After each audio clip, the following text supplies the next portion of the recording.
Hello students, welcome back. I hope आप सब लोग बहुत अच्छे होंगे, पढ़ाई भी कर रहे होंगे। सो गाइज, आज हम स्टार्ट करने जा रहे हैं क्लास 12 के सबसे लेंथी चैप्टर के क्विक रिवीजन के ऊपर, जिसका नाम है पी ब्लॉक एलिमेंट्स। इस चैप्टर के अंडर, इसके क्विक रिवीजन के अंडर, हम ग्रुप 15, 16, 17 और 18 पर बात करेंगे।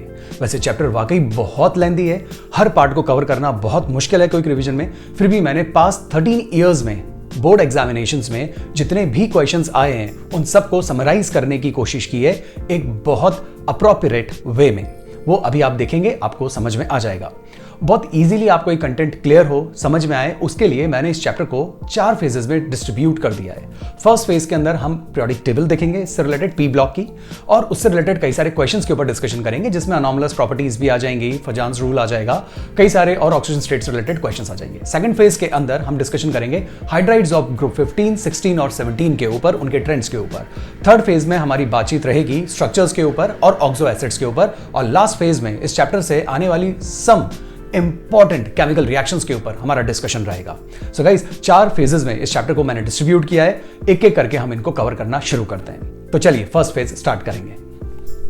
नाउ गाइस, हम सबसे पहले पीरियोडिक टेबल के अंदर पी ब्लॉक एलिमेंट्स की लोकेशन देखेंगे, उनकी पोजीशन देखेंगे।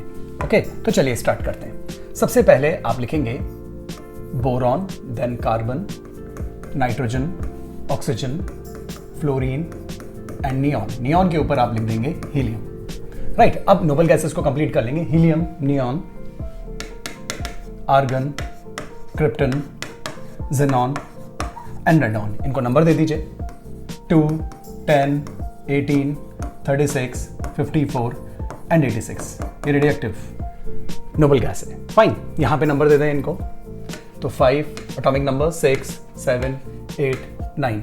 गाइस, इसको अगर आप प्रिपेयर कर लेते हैं तो कई सारे क्वेश्चंस को अप्रोच करना बहुत आसान हो जाता है। दैट्स वाई जब भी हम पी ब्लॉक को स्टार्ट करते हैं एक छोटा सा आइडिया इसके ऊपर जरूर देते हैं। नाउ बोरॉन के नीचे अगर आप चलते हैं तो aluminium, gallium, indium, thallium, carbon, silicon, germanium, tin, lead, नप, अस, सब, बी, bismuth, nitrogen, phosphorus, arsenic, antimony, bismuth, ओस, से, टी, पो, oxygen, sulphur, selenium, tellurium and polonium. उसके बाद यदि हम बात करें तो fluorine, chlorine, bromine, iodine and astatine. सारी सीरीज आपके सामने तैयार हो गई। बस हम इसको यहां पे इसके पैरेलल लिख देते हैं यहां पे। राइट, एटॉमिक नंबर्स की यदि हम बात करें तो एटॉमिक नंबर्स यहां पे आपको एंड तो पता ही है। अगर यहां 18 पे एंड है तो इसका मतलब स्टार्टिंग 13 से होगी। अगर एंड 36 पर है तो स्टार्ट 31 से होगा। एंड अगर 54 पर है तो 49, एंड अगर 86 पर है तो स्टार्ट 81 से होगा। डन। नाउ अब अगर हम यहां पे ग्रुप नंबर देना चाहें तो ये जो है ये है 13th group, 14th, 15th, 16th, 17th and the last one is 18th group. Period number अगर हमें देने पड़े तो यहां से स्टार्ट होता है, ये फर्स्ट पीरियड है, ये सेकंड पीरियड है, थर्ड, फोर्थ, फिफ्थ और ये सिक्स्थ। तो these are the periods related to the P block elements. वैसे तो पीरियड्स पूरी पीरियोडिक टेबल में आपको पता ही है, फिक्स्ड है 1 to 7, लेकिन पी ब्लॉक के अंदर कहां से कहां तक 7 लाई करता है वो मैंने आपको बताया। तो first, second, third, fourth, fifth, sixth और आगे जो आएगा वो 7th है, जो कि इनकम्प्लीट माना जाता है। उसकी रिक्वायरमेंट हमें नहीं है। वैसे तो हमें इस ग्रुप की भी ज्यादा रिक्वायरमेंट नहीं है, इस पीरियड की ज्यादा रिक्वायरमेंट नहीं है, लेकिन क्वेश्चंस में हम कहीं जरूरत पड़ती है तो काम में ले लेंगे। तो ये पोजीशन आपकी सारी तैयार हो गई ग्रुप्स के साथ। अब हम बात करते हैं नेक्स्ट, जो कि है इलेक्ट्रॉनिक कॉन्फ़िगरेशन। इलेक्ट्रॉनिक कॉन्फ़िगरेशन पे बात की जाए तो इन सब के लिए एक जनरल इलेक्ट्रॉनिक कॉन्फ़िगरेशन दे दिया जाता है। मैं यहाँ पे कलर चेंज करता हूँ। यहाँ पे देखिए, इनके लिए जो होता है वो होता है NS2 NP1, इनके लिए होता है NS2 NP2, इनके लिए NS2 NP3, इनके लिए NS2 NP4, NS2 NP5, NS2 NP6. This is the general outer electronic configuration for p block elements. Group number आपके सामने थे, पीरियड नंबर आ चुके हैं, एटॉमिक नंबर्स भी आ चुके हैं। आपके सिलेबस में जो है, क्लास 12 के सिलेबस में जो है वो है ग्रुप 15, 16, 17 एंड 18। तो हमारे यहाँ पे वो ग्रुप्स आपके सामने हैं, इनके ऊपर हम थोड़ी बहुत बात करेंगे। बेसिक फोकस जो हमारा रहने वाला है वो यहाँ पे रहेगा। नाउ अब हम सबसे पहले बात करते हैं ऑक्सीडेशन स्टेट की। अगर आप यहाँ पे देखें तो इस जगह पर अगर इलेक्ट्रॉन्स निकलने की बात हो, अगर P से इलेक्ट्रॉन निकलता है, राइट, तो ऑक्सीजन स्टेट आती है +1, और अगर साथ में S भी इन्वॉल्व हो जाए तो ऑक्सीजन स्टेट आती है +3।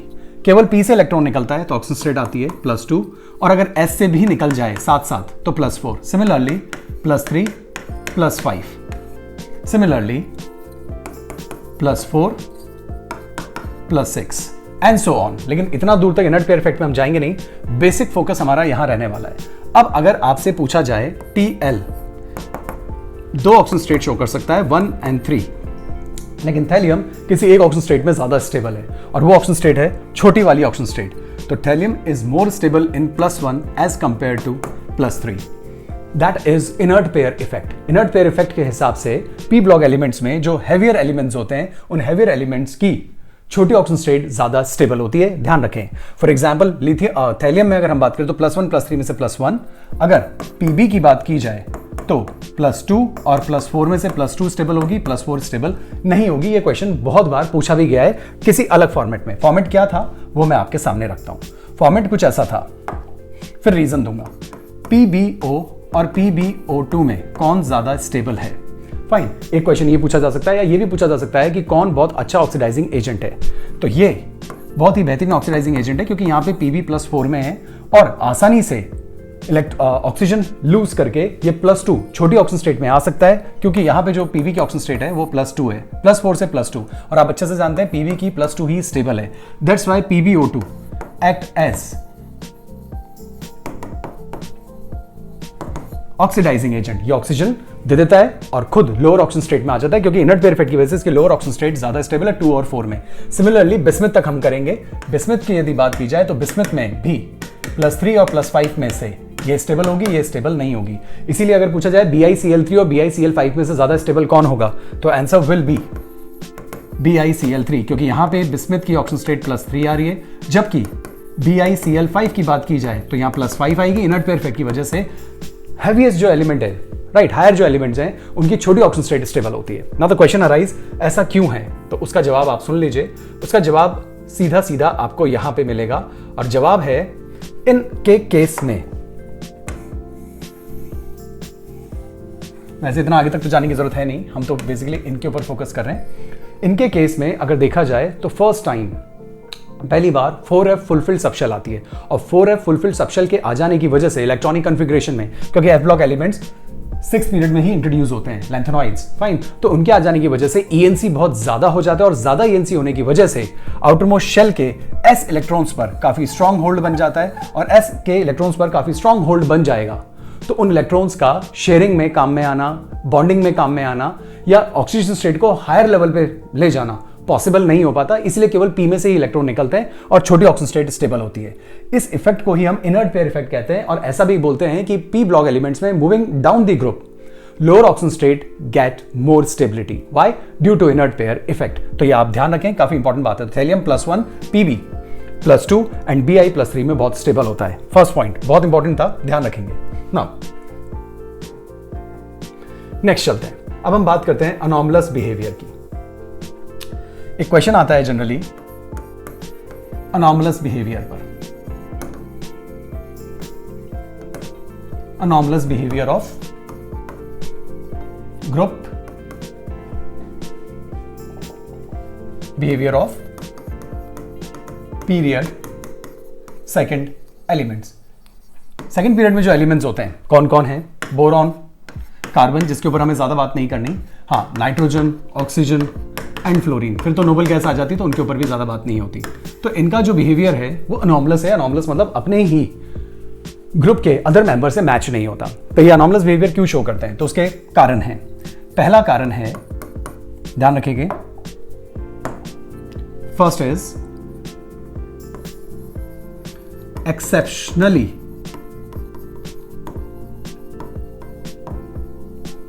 Small size, right? Second is unable to expand octet, और थर्ड है tendency to show P pi multiple bonding. अब इनसे रिलेटेड क्वेश्चंस हम यही कर देंगे, ठीक है। ये 3 कारणों की वजह से इनका बिहेवियर अनॉमलस होता है। एप्लीकेशन क्या है उस पर बात करते हैं। गाइस एप्लीकेशन देखिए, एप्लीकेशन देखिए। फर्स्ट क्वेश्चन अगर हम इसके ऊपर उठाएं तो फर्स्ट क्वेश्चन आता है आर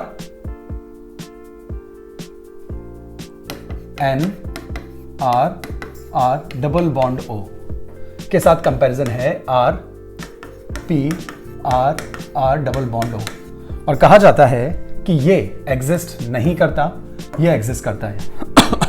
वाई? रीजन दीजिए। तो इसका रीजन क्या हो सकता है? यहां पे अगर आप काउंट करें तो 1 2 3 4 5 6 7 8 9 10 इलेक्ट्रॉन्स आ रहे हैं। नाइट्रोजन अपने ऑक्टेट में 8 इलेक्ट्रॉन्स रख सकता है, 10 नहीं। तो nitrogen is unable to expand octet, that's why ये एग्जिस्ट नहीं करता, ये एग्जिस्ट करता है। तो reason, nitrogen is unable to expand octet. First point clear. Second question अगर देखें तो सेकेंड क्वेश्चन ये है, नाइट्रोजन जो होता है वो N2 की फॉर्म में एग्जिस्ट करता है, जबकि फास्फोरस जो होता है वो P4 की फॉर्म में एग्जिस्ट करता है। That is also very famous question,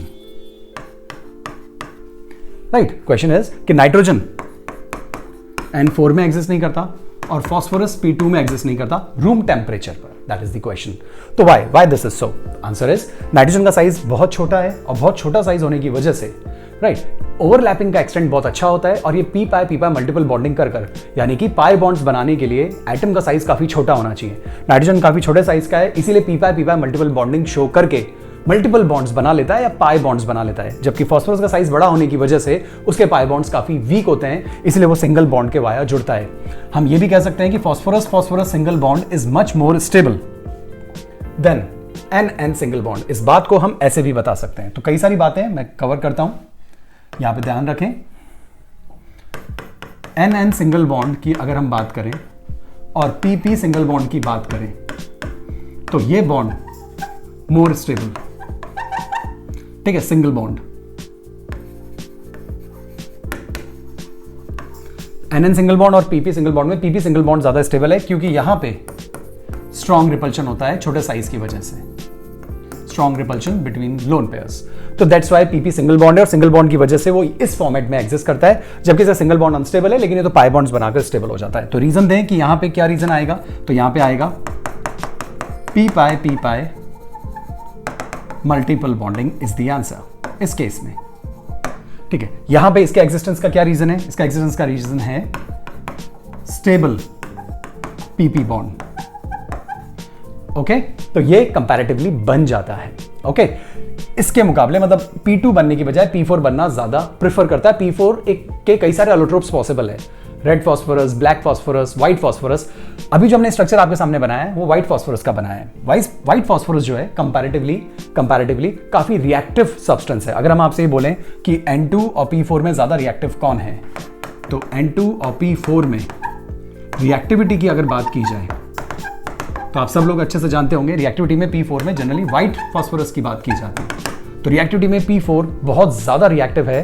क्यों? क्योंकि इसके अंदर 60 डिग्री का एंगुलर स्ट्रेन है, इस वजह से बॉन्ड जल्दी टूटना चाहता है और व्हाइट फास्फोरस हवा में ही आग पकड़ लेता है, जबकि नाइट्रोजन रूम टेम्परेचर पर इनर्ट है, और हम इसको नोबल गैस के सब्स्टिट्यूट के जैसे भी यूज करते हैं, क्योंकि ट्रिपल बॉन्ड को तोड़ने के लिए काफी ज्यादा एनर्जी रिक्वायर्ड होती है। That's why. जबकि व्हाइट फास्फोरस के अंदर एंगुलर स्ट्रेन की वजह से वो टूटकर हवा में ही आग पकड़ लेता है। फाइन। सो ये एक पॉइंट था जिसे हमें कंपेयर करना था। इससे रिलेटेड एक पॉइंट और भी है, अब हम उसको देखते हैं। फर्स्ट पॉइंट ये हो गया। सेकेंड, यहां देखिए, थर्ड पॉइंट पे बात करते हैं। Third point is O2 exists while S2 does not exist at room temperature, S8 exists at room temperature, यानी कि O8 एग्जिस्ट क्यों नहीं करता और S2 एग्जिस्ट क्यों नहीं करता रूम टेम्परेचर पर, आपको अच्छे से पता है। यहां पे और बात की जाए तो ये एक सॉलिड है। सॉलिड क्यों है? क्योंकि पॉलीएटॉमिक है। पॉलीएटॉमिक मतलब कई सारे एटम से मिलकर बना होता है, दैट्स वाई। ये गैस है। अब गैस क्यों है? क्योंकि डायएटॉमिक है। डायएटॉमिक मतलब नंबर ऑफ एटम्स कम है, इसीलिए गैसियस स्टेट में एग्जिस्ट कर सकता है। दूसरा, O2 ही क्यों, S8 ही क्यों? तो O2 का रीजन हो सकता, S8 का रीजन है, हम यहां देखते हैं,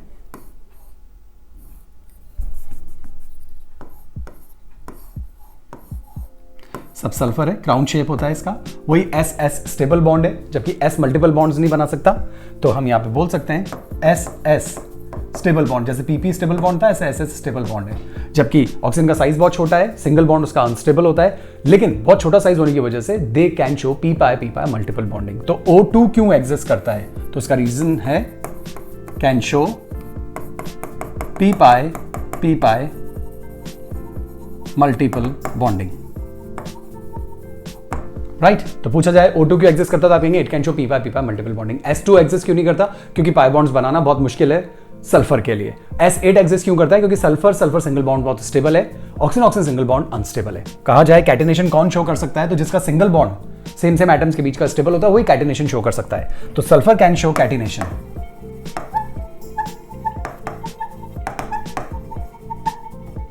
जबकि oxygen can not show catenation, क्योंकि सिंगल बॉन्ड स्टेबल होगा तो ही कैटिनेशन आ सकता है। प्रॉपर्टी ऑफ कैटिनेशन, कैटिनेशन मतलब एक एटम से दूसरे एटम्स का कोवलेंट बॉन्ड्स के थ्रू जुड़ते जाना। तो आई होप आपको ये क्वेश्चन भी समझ में आ गया होगा। और क्वेश्चन के ऊपर डिस्कशन करते हैं। सब अनॉमलस प्रॉपर्टीज चल रही हैं। फोर्थ क्वेश्चन पे बात करते हैं। हमारा फोर्थ जो रहेगा वो रहेगा फ्लोरीन के ऊपर। देखिए फ्लोरीन F, और इसकी अगर एलिमेंटल फॉर्म की बात करें तो F single bond F,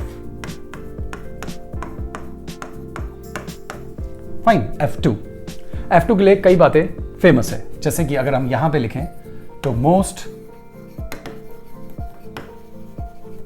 electro negative atom in the periodic table, Pauling scale पे number 4, fine, highest electronegativity. F2 की यदि हम बात करें तो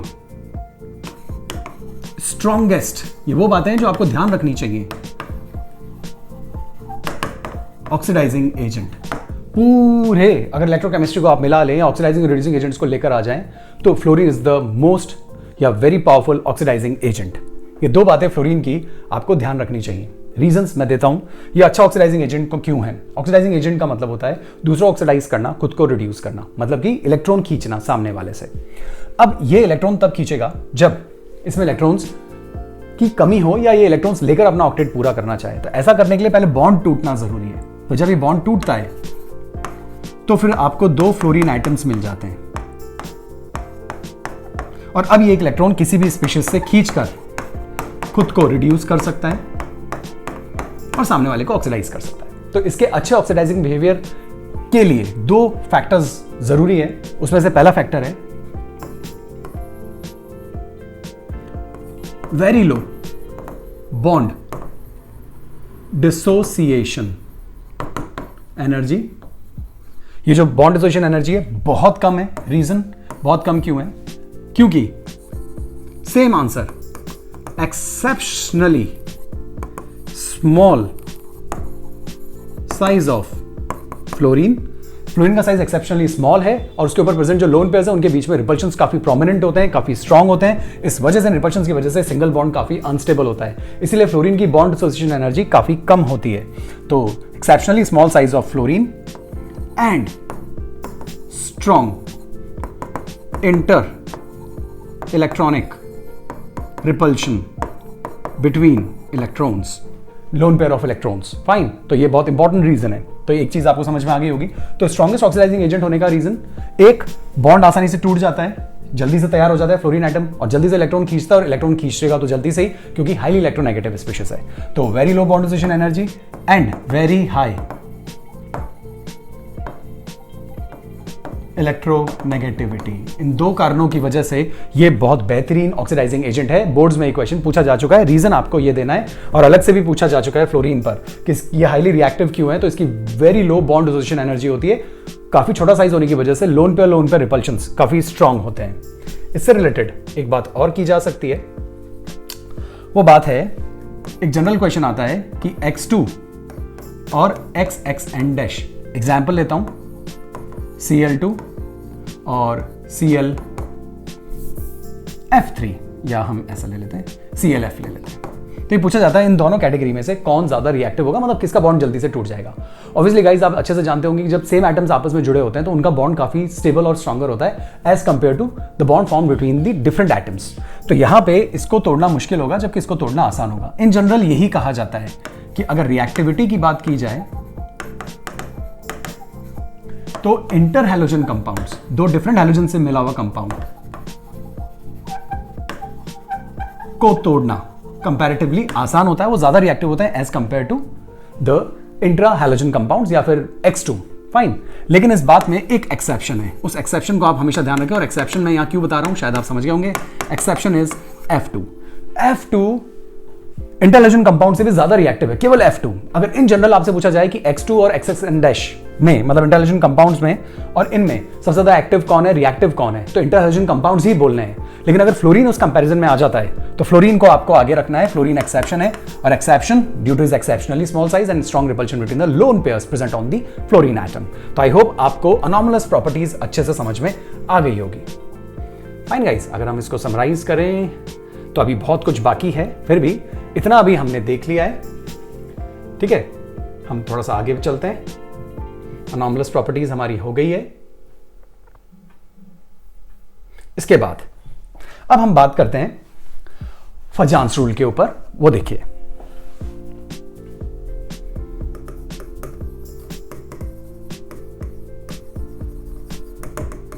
फजान्स रूल पे यदि बात की जाए तो देखें, फजान्स रूल के हिसाब से आपको फॉर हाई कोवेलेंट कैरेक्टर, एक हाई कोवेलेंट कैरेक्टर के लिए कुछ कंडीशंस होती हैं, वो आप ध्यान रखें। कैटायन जितना छोटा हो उतना अच्छा कोवेलेंट कैरेक्टर, एनायन लार्ज हो उतना ज्यादा, और चार्ज चाहे कैटायन हो चाहे एनायन हो हाई चार्ज होना चाहिए। अगर ये तीन कंडीशन जस्टिफाई होती है तो उस कंपाउंड में कोवेलेंट कैरेक्टर आता है। कुछ एग्जांपल्स जो कि बोर्ड्स में आ चुके हैं, ये क्वेश्चन बोर्ड्स में पूछा जा चुका है। PbCl2 एंड PbCl4 में से ज्यादा कोवेलेंट कैरेक्टर किस में होगा? तो क्योंकि कैटायन एनायंस यहाँ पे सेम आने वाले हैं, लेकिन चार्ज यहाँ पे +2 है और यहाँ पे +4 है, जिसमें चार्ज ज्यादा होता है उसमें कोवेलेंट कैरेक्टर ज्यादा होता है। एक क्वेश्चन ये है। एक क्वेश्चन एनसीईआरटी का ही है, PCl3 एंड PCl5 में से। ऑब्वियसली इसका +5 है, इसका +3 है, तो इसी में कोवेलेंट कैरेक्टर ज्यादा होगा। हम कोवेलेंट कैरेक्टर की ही बात कर रहे हैं। और क्वेश्चन अगर मैं आपके सामने सेट करूं तो NaCl और KCl में से कोवेलेंट कैरेक्टर ज्यादा किस में होगा? क्योंकि यहाँ पे कैटायन अलग अलग हैं, तो छोटा cation should be smaller. Na छोटा होता है, इसीलिए इसमें कोवेलेंट कैरेक्टर ज्यादा होगा as compare to the KCl, क्योंकि K में कैटायन का साइज बड़ा है। सिमिलरली NaF और NaI, इस बार एनायन डिफरेंट है। यहाँ पे अगर देखा जाए तो फ्लोरीन छोटा है और आयोडीन बड़ा है। Anion should be bigger anion के अंदर कोवेलेंट कैरेक्टर ज्यादा होता है, तो इसमें कोवेलेंट कैरेक्टर ज्यादा होगा। तो ये कुछ फेमस क्वेश्चंस हैं फजान्स रूल से रिलेटेड, वो भी आपको पता होने चाहिए। चलिए अब हम पहुंचते हैं हमारी टेबल में वापस। यहां देखिए, अब हमारी टेबल से रिलेटेड कुछ बातचीत करते हैं। देखिए, अगर हम यहां पे देखें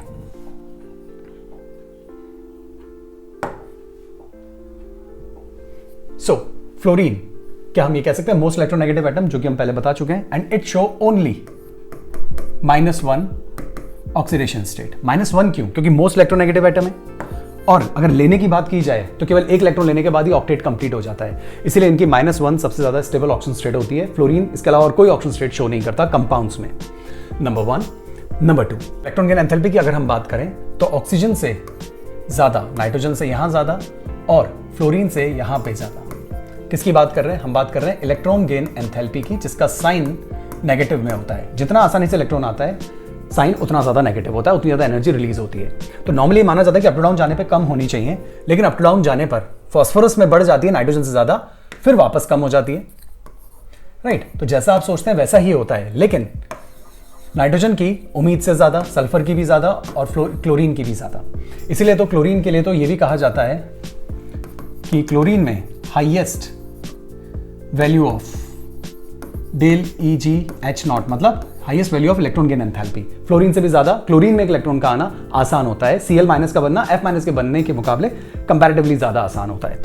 highest electron value of electron gain enthalpy, fine. Now अब क्वेश्चन इज फास्फोरस में आसान क्यों है, सल्फर में आसान क्यों है, जबकि अप टू डाउन जाने पर तो साइज बढ़ जाता है, ENC कंपैरेटिवली कम हो जाता है। तो आप ध्यान रखिए, अप डाउन जाने पर जब साइज बढ़ जाता है तो इलेक्ट्रॉन की एंट्री कंपैरेटिवली आसान हो जाती है। नाइट्रोजन में, ऑक्सीजन में और फास्फोरस में साइज एक्सेप्शनली स्मॉल है, इसलिए आने वाला इलेक्ट्रॉन इनके एक्सेप्शनली स्मॉल साइज की वजह से अंदर वाले इलेक्ट्रॉन से स्ट्रॉन्ग रिपल्शन फील करता है और उसकी अट्रैक्शन तो बहुत स्ट्रॉन्ग फील करता है, लेकिन अंदर एंट्री उसकी काफी मुश्किल हो जाती है। एज कंपेयर टू दिस, इनमें खींचने की पावर कम है, ENC कंपैरेटिवली वीकर है, लेकिन साइज बड़ा होने की वजह से आसानी से एक इलेक्ट्रॉन अकोमोडेट कर सकते हैं। दैट्स व्हाई इनके अंदर इलेक्ट्रॉन की एंट्री आसान है। तो जवाब क्या देंगे, रीजन क्या देंगे, तो इनका रीजन आएगा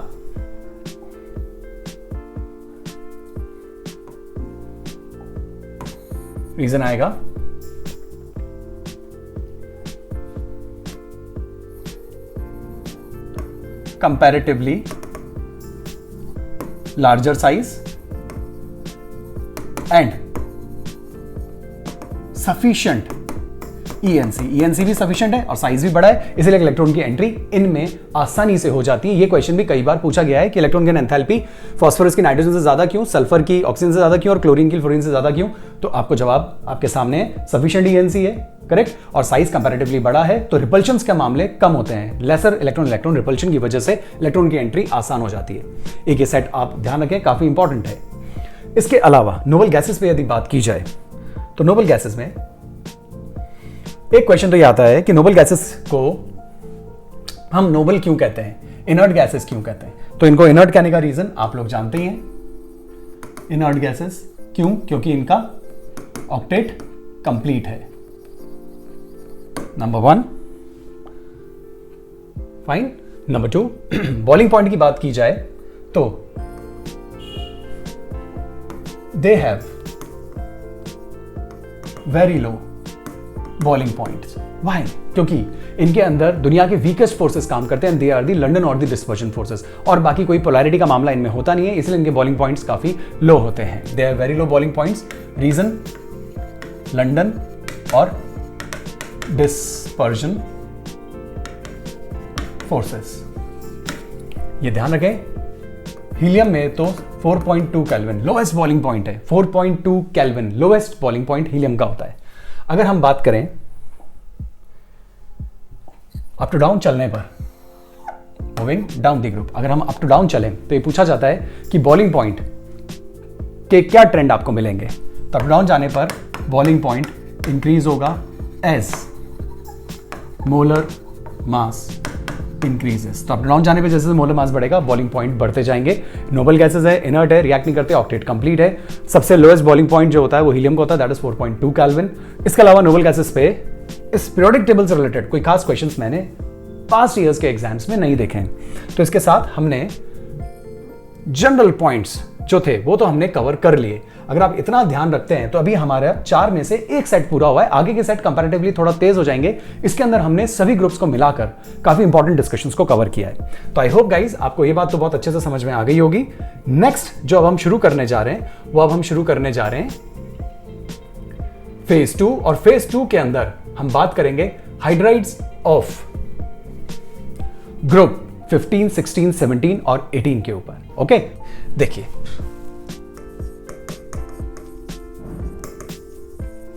हाइड्राइड्स। नाउ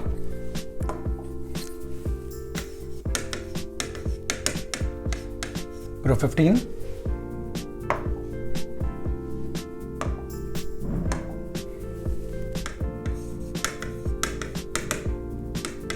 ग्रुप 16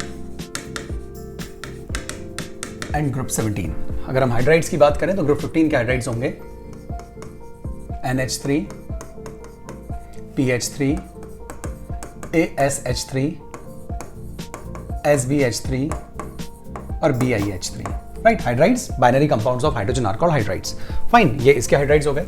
H के साथ अगर हम ऑक्सीजन को जोड़ दें तो H2O, सल्फर के साथ H2S, H2Se, H2Te, radio active आएगा तो उसके ऊपर बात करने की बात बनती नहीं है ना, पोलोनियम। नाउ इसकी बात करें तो पहला HF, HCl, HBr and HI, these are the hydrides of group 15, 16 and 17। इनके ऊपर काफी क्वेश्चंस आते हैं, राइट। तो हम एक एक कर देखते हैं। देखें, सबसे पहले जो कॉमन क्वेश्चंस हैं उसके अंदर अगर हम यहां पे बात करें तो सबसे पहला क्वेश्चन है जो कि बहुत कॉमन भी है, वो है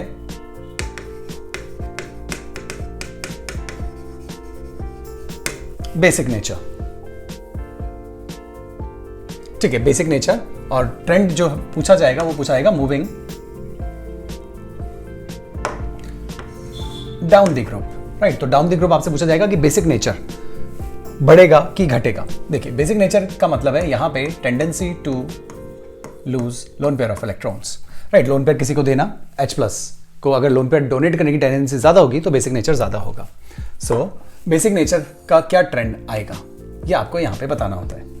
फाइन, तो basic nature on moving down the group decreases. Now the question arise, क्यों डिक्रीज होता है? आप इसका ध्यान रखें, साइज जितना छोटा होगा सेंट्रल एटम का, लोन पेयर उस पर उतने ज्यादा डेंस होंगे और उनका बाहर निकलना उतना आसान होगा। बड़े साइज पर ज्यादा डिफ्यूज हो जाते हैं सेंट्रल एटम पे लोन पेयर्स, और उनका बाहर निकलना या किसी H+ को डोनेट होना मुश्किल होता है। अभी के लिए तो आप इतना ध्यान रखेंगे। तो basic nature decreases as size of central atom increases.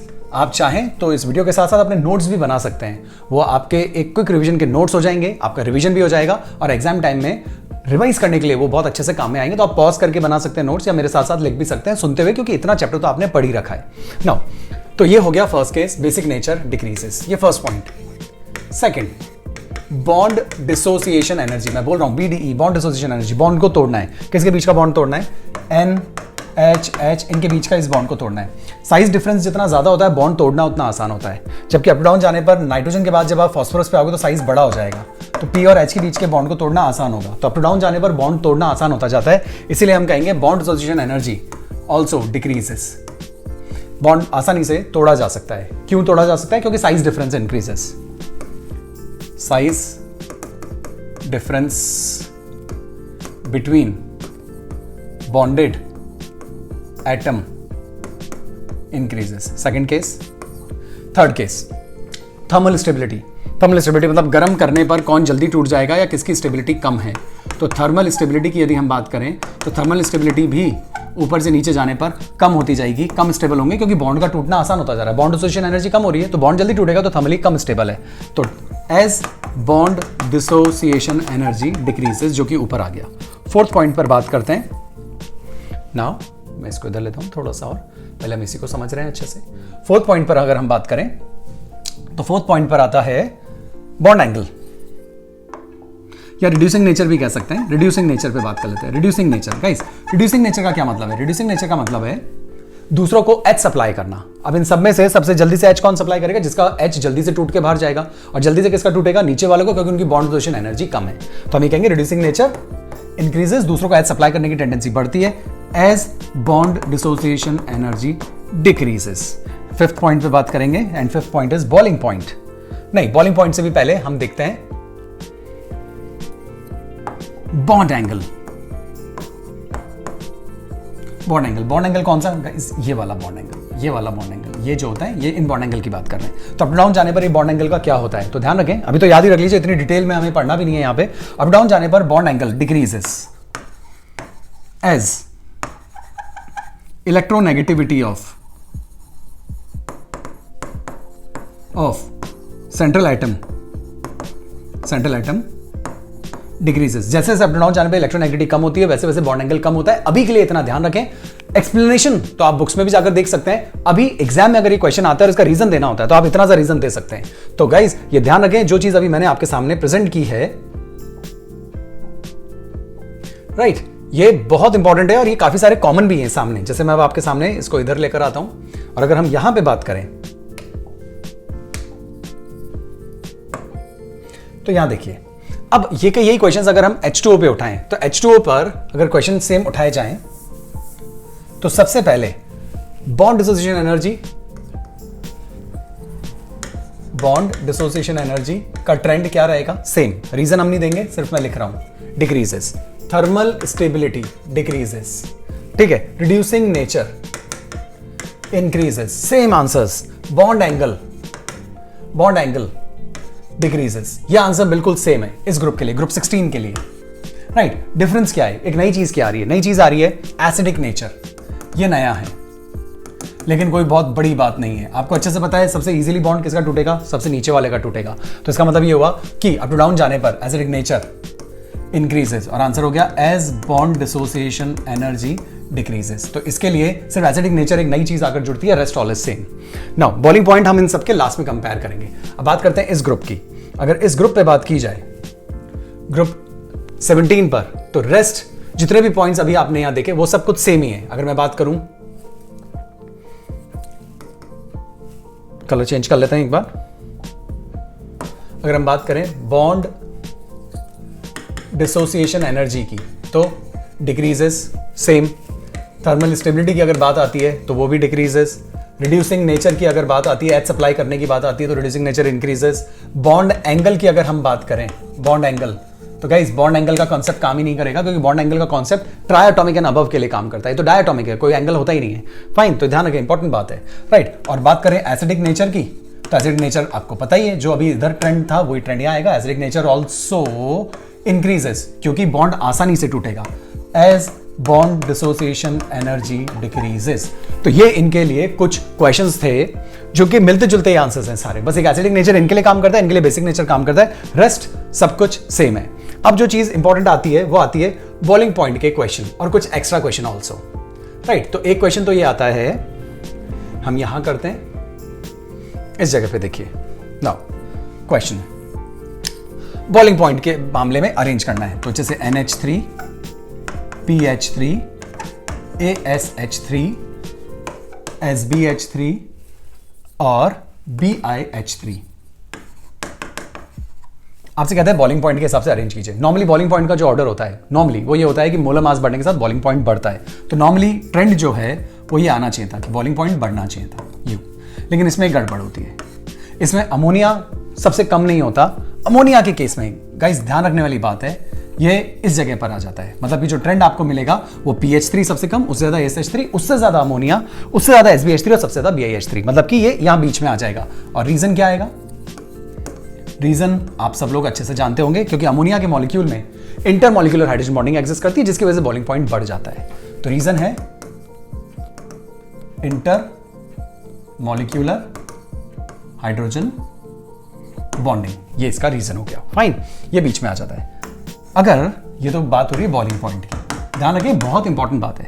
अगर मेल्टिंग पॉइंट की बात हो रही होती, मेल्टिंग पॉइंट की, तो मेल्टिंग पॉइंट के केस में सामने वाली सब्सटेंस सॉलिड स्टेट में होता है, तो वहां पे एक्सटेंसिवली स्ट्रॉन्ग हाइड्रोजन बॉन्डिंग बन जाती है और ऐसे केसेस में अमोनिया सबसे आगे हो जाता है। तो अगर हमें बात की जाती